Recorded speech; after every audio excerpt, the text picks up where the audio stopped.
خواپەرستی پێش بخە بۆ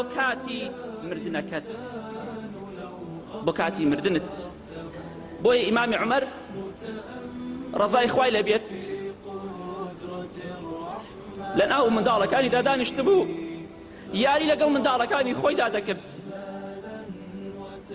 خەلیفە ئیماندارانە گاڵتەکردن لەگەڵ مناڵی خۆیدا خۆشەویستی بۆ منداڵی خۆی بە عەیب و شەرمەزاری نازانێت، چکە لە پێغەمبەری خواوە صلی الله علیه وسلم فێری ئەوە بووە کە ڕێز لە منداڵ بگرێت، بە شەرمەزاری و عەیبەی نازانێت ڕێزگرتن لە منداڵ و ماچی منداڵی خۆی بکات، وەکو هەندێک لە ئێمە بە عەیب و عاری دەزانێت.